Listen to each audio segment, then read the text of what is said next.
Jagruti Dave, our WION Correspondent, is live with us from Washington, D.C. Good evening to you. So Trump is considering testifying. He said that he likes the idea, but is this a good idea for him? Well, the president has said that he is strongly considering testifying. Now, it's unlikely as to whether he actually will do it. This is the reaction from a lot of Democrats here in the United States. They don't really believe that he will do it. Now, he did give a written testimony to the Mueller inquiry, which was looking into Russian interference into the election. He denied appearing in public to that, but he did give a written testimony. Now, I think for many Republicans here, their strategy seems to be to insist that the president has done nothing wrong. And if that is what they are maintaining, then from that perspective, the president giving a written testimony plays into that narrative that he's done nothing wrong, he's got nothing to hide. However, another key strategy from the White House, from the Trump administration, has been to mark this impeachment inquiry as a sham, as a hoax, as a witch hunt, words he used in his tweet this morning and words he's used about the Mueller inquiry. And so cooperating, as a written testimony would be, is seen as giving credibility to this inquiry, which the president has been keen to not give throughout the process. So it's unclear as to which strategy will take dominance, the idea of cooperating with the inquiry and saying, I've done nothing wrong, or not cooperating and persisting in saying that this is a sham inquiry.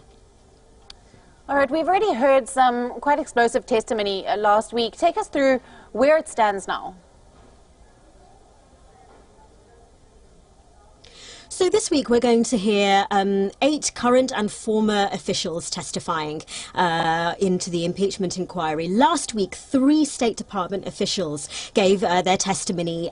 There were public hearings, which so far many of these hearings have been closed-door hearings. And this has been quite explosive because many of these State Department officials have talked about this July 25th phone call between the president and President Trump and the president of Ukraine. One official described the conversation as inappropriate. And this Gordon Sondland, this former EU ambassador, the EU ambassador who worked on Ukraine, his testimony this week on Wednesday is likely to be the key. Many Republicans see the strategy, the White House strategy, to distance the president from Gordon Sondland so that they can say, well, Gordon Sondland was acting with Trump's personal lawyer, Rudy Giuliani, President Trump's personal lawyer, Rudy Giuliani, independently of the president. He didn't really have a direct hotline to the president, which is what a lot of the investigators in the House are trying to make this link to say that Gordon Sondland, who was working with Giuliani to try to build a relationship with the Ukrainians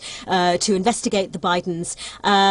This is what the president and his supporters want to distance the president from. So depending on how Gordon Sondland testifies this week, this could spell a lot of trouble for the president and in this impeachment inquiry.